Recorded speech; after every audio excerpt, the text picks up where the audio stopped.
Just want to follow up with one question. Yes. We have so much in common there.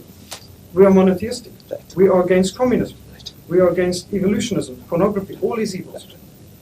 We're against sodomy and the gays. And of course, we're totally against this. We have this in common. Why is it then that so many Muslim countries restrict and prevent Christian missionaries to come into them? You're a Muslim missionary. You have every right to come into South Africa and propagate Islam. But we do not have the same right to go into every Muslim country. And many Muslim countries have bulldozed down churches, have burnt Bibles, and have even imprisoned, as has happened in Egypt, many other places, even killed Christians, as is happening in Sudan now. Muslims killing Christians. This has happened in Nigeria with Muslims burning down Christian churches. How do you explain this, if we are so close? You see, you look at the history of Islam. The Muslims went and ruled Spain for 800 years, a Christian nation. The Muslims ruled there for 800 years.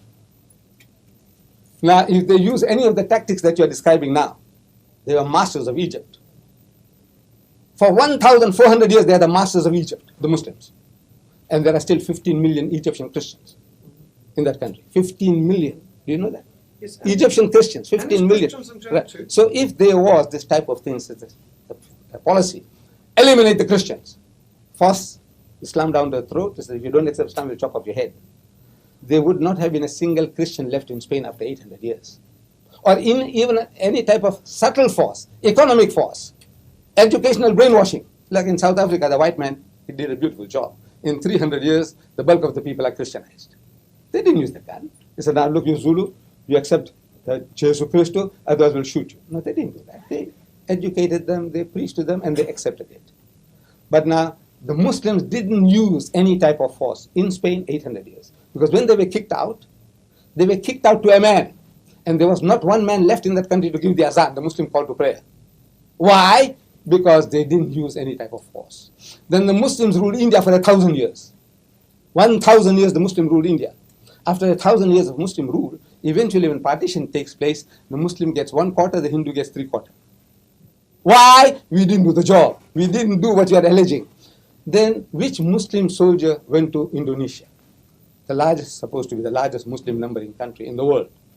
Not a single Muslim soldier landed there. Then Malaysia, not a single Muslim soldier landed there. Mozambique, 60% of Mozambique today is Muslim. Did you know that? After 500 years of Portuguese rule, 60% of Mozambique is still Muslim. And not a single Muslim soldier landed there. So there was no kind of force that was being applied. Now if you blame some Muslim country will not give you that freedom, to us it is treason. You see, in Saudi Arabia, they said this Bible is banned. The Bible is banned. Individually you take it, they don't interfere with you. But to go and propagate the book, they will not allow it. Because they say that in the Bible there are things they are not befitting. What you said about pornography that we are together. Pornography. Yeah. This book happens to be a pornography of the highest order. Not the highest order. There's no pictures. No, look, pictures. Now, the word pictures are here. You open up Genesis chapter 19, and you read about Lot and his two daughters night after night. No, listen. God records evil things, but He doesn't describe it in unseemly detail. Listen to me, my son. Lot, he committed incest with his daughters night after night, and he made them pregnant. Both of his daughters were pregnant by the father. And there's not a single word of reprimand from God Almighty to Lot. He's a prophet of God. Then still Genesis, the first book of the Bible, Genesis, chapter 35, verse 22, speaks about Reuben, the eldest son of Jacob. He goes and cohabits with his father's wife, Bilhah. You remember reading that? We know this, no? but the No. You see, now this is now what I say. What the moral of that?